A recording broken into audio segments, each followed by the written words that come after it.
Welcome back, folks. Hope you can hear me okay. Those of you who are watching me live, please comment in the chat and let me know if I'm too loud, too soft, or what the voice is like. So I'll be asking you throughout the episode to do that if you don't mind. And let me go ahead and switch over to this for a minute or two, because this is kind of a new subject for me, and something that I've been hearing about a lot, but not hearing about, it's not the right word.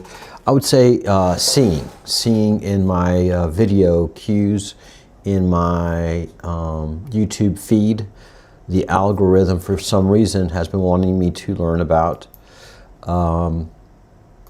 Tartaria. And there's several ways to look at it.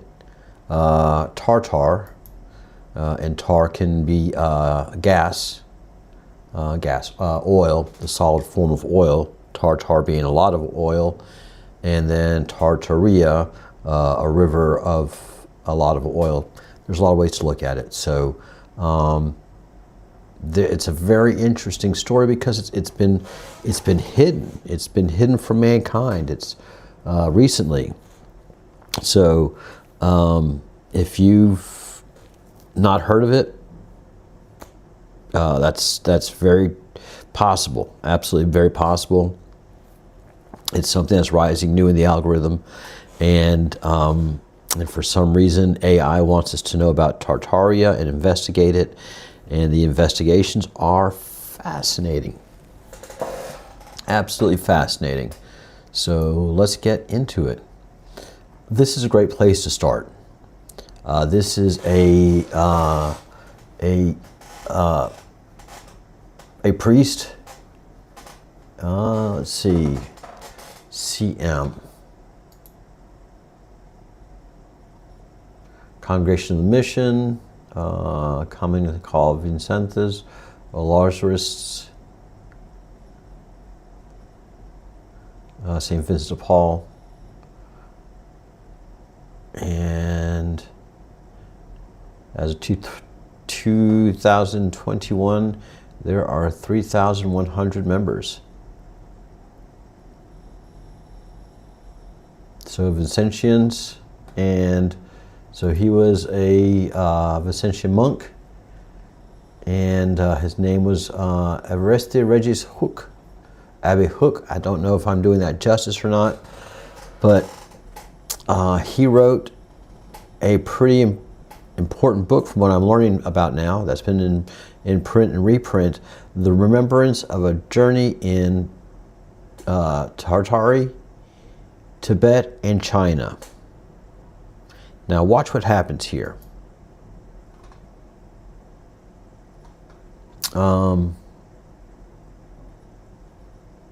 Let's see.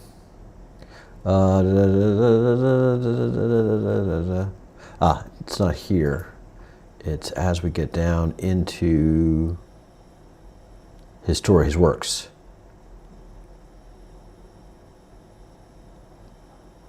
I don't see where I saw it, but somewhere in the in the study, it says that Tartary is now commonly called Mongolia, and that's how we know it now, as Mongolia. And that's just not the case, not by a long shot. So for anybody who is watching, please let me know in the chat if you can hear me and hear me okay. Got a new microphone set up, and I want to make sure that it is coming through in grand style, and hope that it's doing well. And if there's any problems in the live stream, just let me know. This monk was, sorry, I had to do some stuff in the background here, went through Tartaria, and or Tartary as he knew it, and Tibet and China. And I actually have his work pulled up here. And I haven't had a chance to read it, please. I just pulled this up a little while ago. And he definitely notes the difference between the Mongols and Tartary. So let me start here.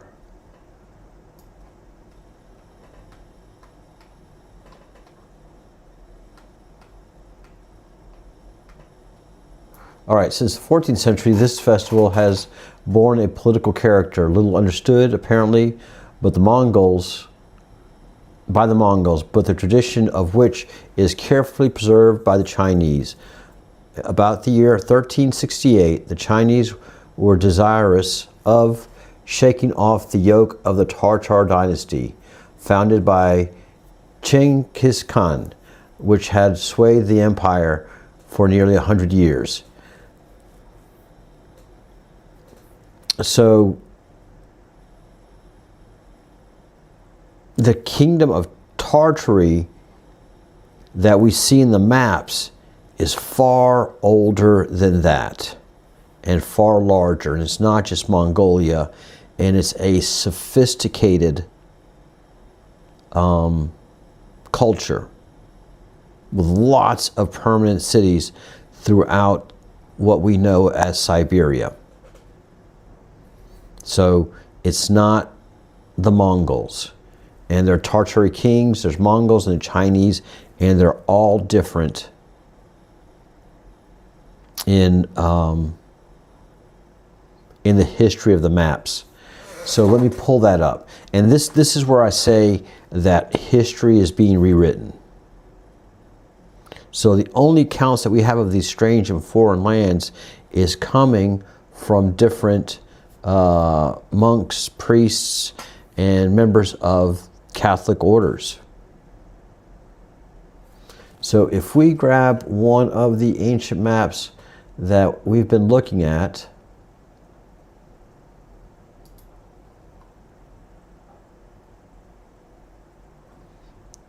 which is this one,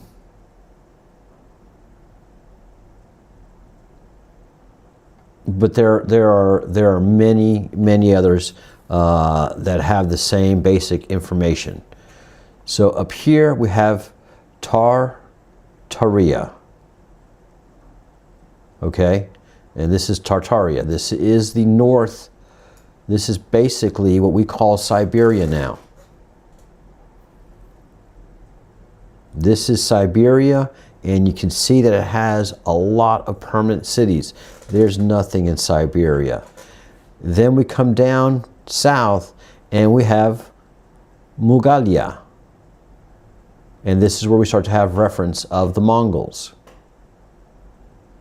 Mugalum in the middle. And then we have Kitay, Tibet, Persia, India, and China. So this is a much different land than they're trying to pitch to us. And something happened that caused a lot of this landmass to be lost. And also these islands here, and China, Japan, isn't the Japan that we know, and I don't recognize it. This could be Japonia, this could be Japan, but it's just way different. And then we have the Philippines. And so when I look at a modern map and I look at this map, which goes into great detail, I don't see what I should see. And here we have the Caspian Sea. So the cartographer that did this had all good information, and everything's pretty much located in the right place. But notice that India sweeps into what would now be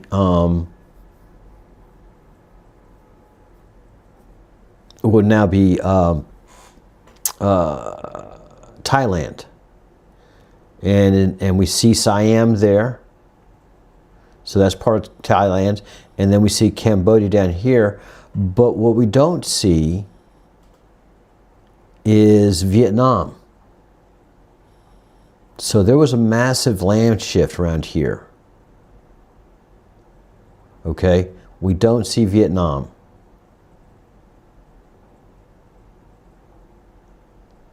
So yes, Cambodia is there, Siam's there. So something happened to shift this land, and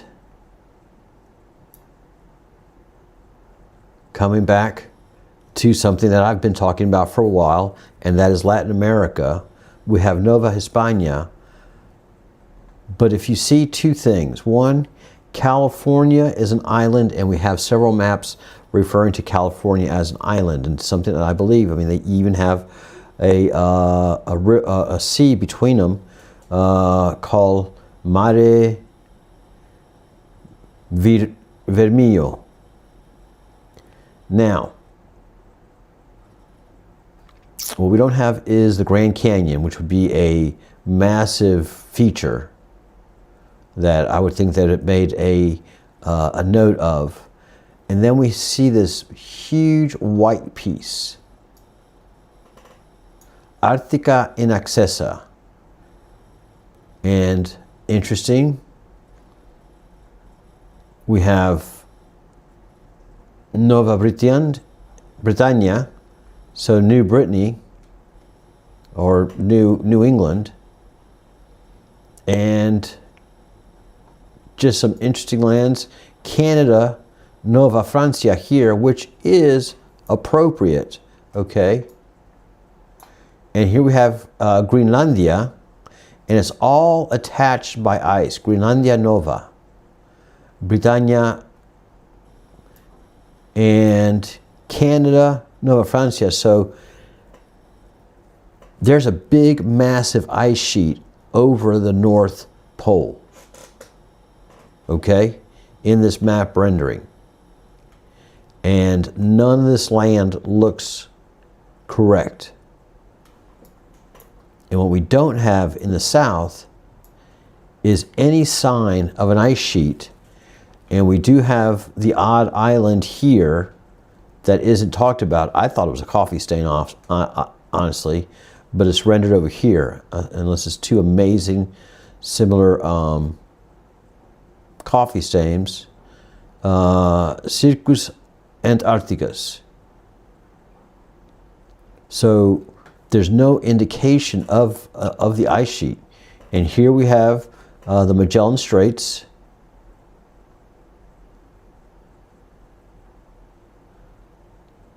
And we don't have any indication, you know, we have a little island here, but we don't have an ice sheet.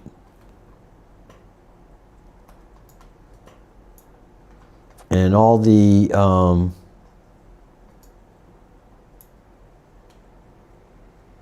Louisiana doesn't look right. We have a big open bay here. Here's Pensacola. And so none of this looks right. We have some lakes that are questionable. And so what I am saying is the mud flood that a lot of folks talk about, that I'm starting to talk about, that I'm seeing, happened by the melting of this massive ice sheet. And that didn't happen a long time ago, and I don't think it happened or it could have, that happened by asteroids. But in 1816, there's said to be a year without a summer. And that pretty much wiped out a lot of populations around the world. And it's something that we just do not talk about at all, or a lot of. And we just don't know what that event was that they say a volcano did it, but it's impossible for a volcano to make something like that happen. So some huge event happened in 1816 that's well documented. Everybody says that's Tambora volcano that did it, but nope. Volcanology says that's just impossible. So something caused that, and it killed off a lot of the population of North America, and Europe, and had a devastating effect in Russia. So I don't know if it was this event, but this didn't happen in the far distant past. All right, this happened pretty much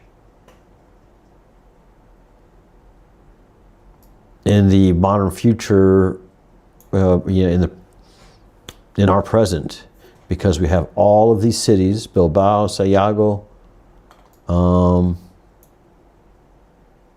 So this is during the Latin world, when the world was Latin.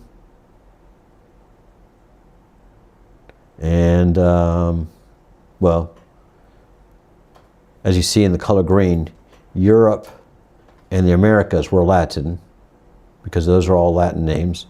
There was Africa, and then there was Tartaria. And I believe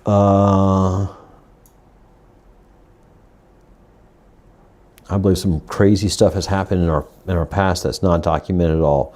One of the things I've been running up against recently is the existence, and I don't have those up right now, and I don't think I'm going to go looking for it. No, but airships and zeppelins. What? Airships and zeppelins? Yeah. So there's some pictures that I ran across today that are from 1933 and 1931, 1933, where the U.S. Navy had zeppelins, and it had airplanes inside of them. And these are, oh gosh, what do you call them? The two-wing versions, kind of like the Red Baron. Well, he had three. So, yeah, so these airships were so sophisticated that they were able to catch and hang on to and pull airplanes up into its belly and be an airborne aircraft carrier, which is fascinating. I mean, that's amazing, great technology. And so those were around in 1931. If you look for pictures of America of 1890, you will clearly see through all the pictures that we were a horse and buggy country, even New York City. Horse and buggy. We didn't have trucks, heavy-duty axles, none of that. But we see massive buildings in the backgrounds of these pictures from 1931, 1932, 1933, of these airships. Okay? Cities are just huge with massively tall buildings. Not skyscrapers yet that I see, but tall buildings, just huge built-out buildings in 1931, 32, and 33 with airships. But just 40 years prior, we were horse and buggy. So there have been some massive history shifts, and all of the glory and amazingness of these zeppelins, of these airships, and that's what they are, is zeppelins, is breathtaking. Go check them out on your own. And one of the things I want you to look at is the interior of these airships. And it's a lattice framework of all aluminum welding and sophistication that is just next level in design and execution. It's just lightweight airframe that is amazing to make. And we were 40 years prior in the horse and buggies. And we make that technological leap while suffering World War I and the massive amount of loss of life and brain drain. So that was over in 1915. And 15 years later, we have rigid airships. Make it make sense. It doesn't. It really doesn't. And then the massive cities behind them.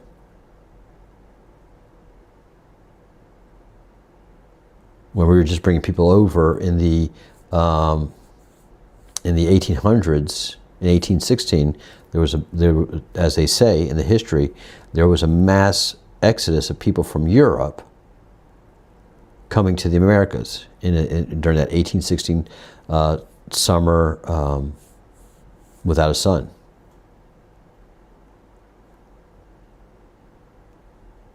And as it says, this wasn't a worldwide event. This was basically North America that was just covered in an ice sheet. The equator did just fine, and I believe South America wasn't touched by this at all. This was just a North American event. And that's what we have right here in this map, that massive ice sheet. So there's been, and that's what this Breadcrumbs project is all about. Is bringing this history to light and following it. And there certainly has been an effort to scrub out Tartaria from the history books, from history. Obvious. It's obvious. It's just not spoken about. So the folks that make this happen are those that write history. Those are the history book writers. And that comes to the same place, the Catholic Church. And as we got back to in this writer,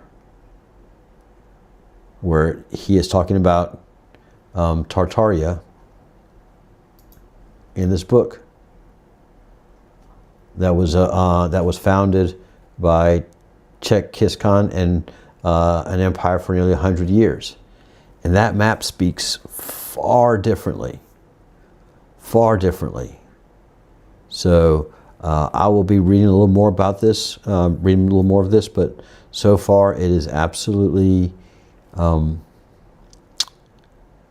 showing how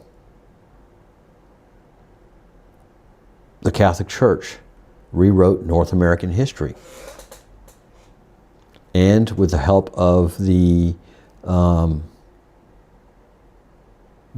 Freemasons. And what does Freemason mean? Free house, free Mason. So some kind of massive event happened in the North Pole where it was melted. And basically it just came and covered Siberia and Canada and the Americas, and just did a massive land push, so much so that it joined California to the landmass. To the landmass. It was no longer an island. And I have visual proof of this because I was in the hills of Oakland, and I've talked about this several times. I was in the hills of Oakland for a year and a half, living there, and I would often take walks in the hills of Oakland. And I noticed early on that those hills are not mountainous or a buildup of bedrock.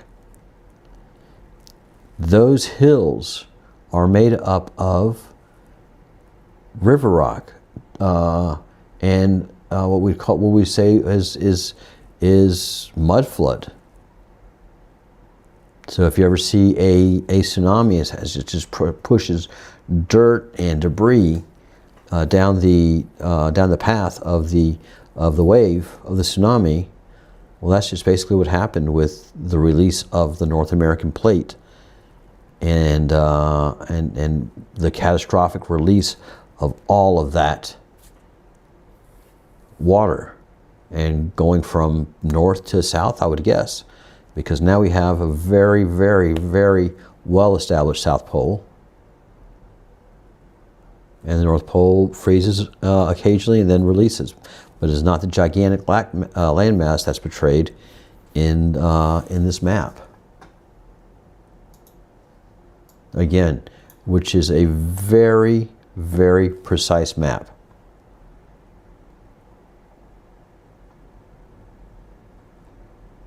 And we have a Nueva España here, and this goes back to where this all started, with this rendition here of the Latins in Mexico. And they are on the west side.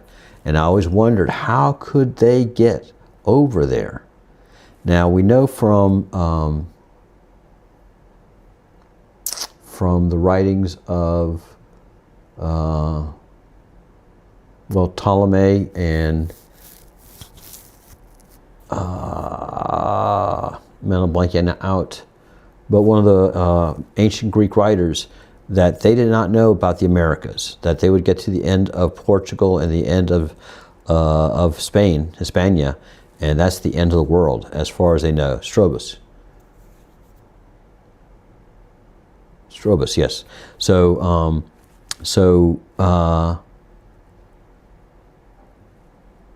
the Greeks and the Eastern Romans did not know about the Americas, but it's obvious that the British, French, and Iberian Latins did, and kept it a big secret, and developed that area on the west side, on the Pacific side, and then just spread out from there for many thousands of years until they were detected finally by Christopher Columbus. And then that history just started to move pretty quickly around there. But this was a controlled event, because I clearly feel like all of the Americas were populated by the elite, sending money over to Europe, keeping them over there and supporting the royals, and keeping what we would call the plebes, the farmers, the poor, the indigent Europeans from living the life that the Latins were living in the Americas.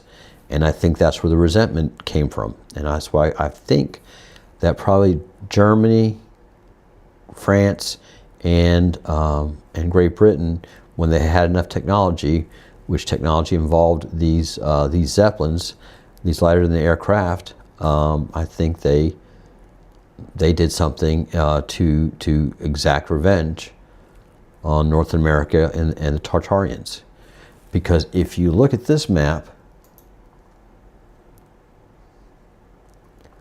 the Tartarians and the Americans knew of each other